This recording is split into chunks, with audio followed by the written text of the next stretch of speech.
याद है जब छोटे होते थे, बिल्कुल बचपन में कैसे अपनी विशेस मांगते थे अपने पेरेंट्स से। बस हमने कह दिया और ये पूरा होना चाहिए, हमें तो ये चाहिए और ये चाहिए।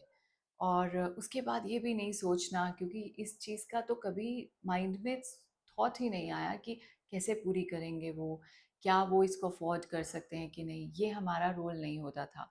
हम हमेशा बस यही करते थे कि मुझे तो ये चाहिए, इस चीज़ पे उंगली रख दी तो रख दी।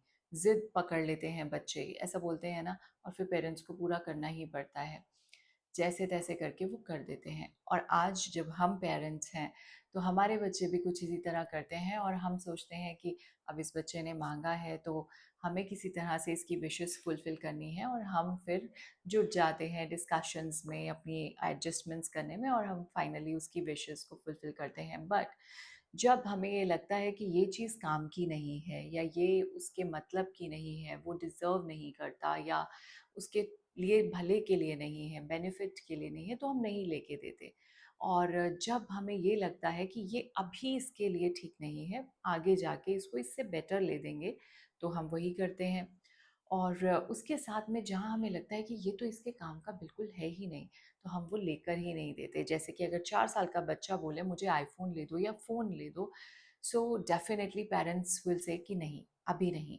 और जैसे ही उसकी एज होगी, जब उसको एक्चुअली चाहिए ideal age for using a phone, तो उसको बेस्ट फ़ोन लेकर दिया जाएगा, जो उसको उस टाइम पे बेस्ट टेक्नोलॉजी है वो लेकर दिया जाएगा। तो कुछ इसी तरह से क्या होता है जब हम मैनिफेस्ट करना चाहते हैं कुछ भी, और यूनिवर्स से, गॉड से मांगते हैं, और हमारी विशेस फुलफिल नहीं हो रही होती, तो हम बहुत उदास चिंता में चले जाते हैं। बट ऐसा नहीं होता। They are our parents, like God is our parents. Universe वही हमारे लिए भले के लिए सोचते हैं ना। सो ये कैसे हो सकता है कि वो हमारी विशेस फुलफिल नहीं करेंगे? सिर्फ और सिर्फ टाइम। अगर टाइम ठीक है तो डेफ़िनेटली मिल जाएगा। और अगर टाइम अभी नहीं ठीक है तो थोड़े टाइम बाद मिलेगा। हैव पेशेंस, आपने कह दिया, बस छोड़ दीजिए वो चिंता। और उसके बाद में जैसे ही टाइम आएगा, आपको उसका बेस्ट जो होगा वो मिलेगा, जो आपके लिए बेस्ट होगा। और यदि वो आपके लिए ठीक नहीं है, वो आपके लिए, वो जो चीज़ है मांग रहे हैं आप, वो आपके लिए बिल्कुल भी बेनिफिशियल नहीं है, तो आपको कभी नहीं मिलेगी, क्योंकि पेरेंट्स कभी भी हमारा बुरा नहीं चाहते।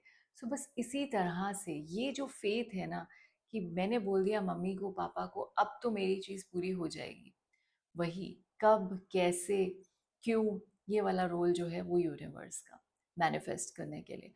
आपका जो रोल है वो सिर्फ positive frequency, positive thought, 100% faith कि मैंने बोल दिया और अब ये हो जाएगा।